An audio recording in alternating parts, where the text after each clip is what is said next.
जंगल के एक छोटे मगर बहुत ही दिलचस्प गांव में रहता था एक शरारती गधा।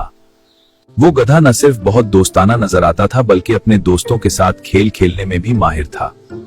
लेकिन इसकी एक आदत थी, एक ऐसी आदत जो जंगल के सब जानवरों के लिए हमेशा हैरानी और कभी कभी परेशानी का सबब बनती है। आज भी जंगल में एक छोटे नाजुक खरगोश की जिंदगी थोड़ी साम में थी।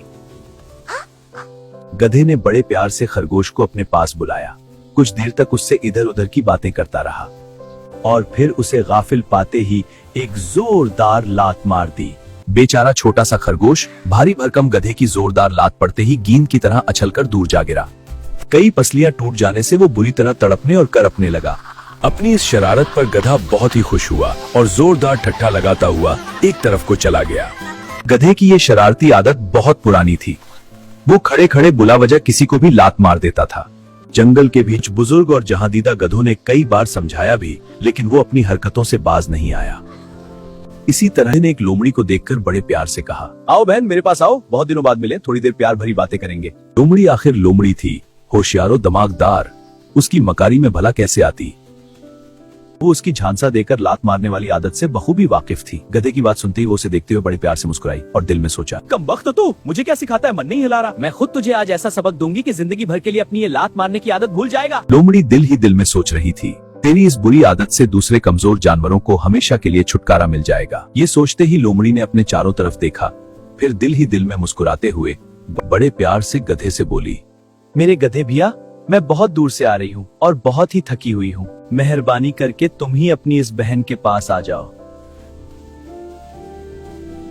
इतना कहकर लोमड़ी लड़खड़ाते डगमगाते कदमों से चलकर सहारा लेने के लिए एक बहुत ही बड़े पत्थर से टिक गई। मुझे बहुत कमजोरी महसूस हो रही है। लोमड़ी की बात सुनते ही अपनी शरारती कामयाबी के ख्याल से गधे का सीना खुशी से फूल गया और होंठों पर प्यार भरी मुस्कुराहट लिए वो जल्दी से लोमड़ी के पास आ गया। लोमड़ी को गाफिल रखने के लिए कुछ देर तक वो उससे बहुत ही मीठी मीठी बातें करता रहा। हाँ बिल्कुल, फिक्र मत करो। फिर आदत के मुताबिक अचानक ही लात मारने के लिए उसने अपना पैर पूरी ताकत से लोमड़ी की तरफ घुमा दिया। इस हमला के लिए लोमड़ी पहले से ही तैयार थी। गधे के पैर उठाते ही वो तेजी से फिर से दूर हट गई और गधे की जोरदार लात ठीक पत्थर पर पड़ी। इससे जाहिर है पत्थर तो टूटने से अलबत्ता गधे के पैर की हड्डी जरूर टूट गई और वो जमीन पर ढेर होकर बुरी तरह तड़पने और पीटने लगा। लोमड़ी ने एक जोरदार कपका लगाया और बड़े ही शरारती लहजा में बोली, क्यों गधे भैया, तबीयत कैसी है? अपनी बहन के साथ शरारत करते हुए तुम ये भूल गए कि तुम्हारी ये बहन जंगल की सबसे बड़ी मुकारा है, वरना अभी तो एक ही टांग टूटी है, फिर बाकी तीनों से भी महरूम हो जाओगे। ये कहते ही वो जोरदार कहकाओं से गधे का मजाक उड़ाते हुए जंगल की तरफ चली गई।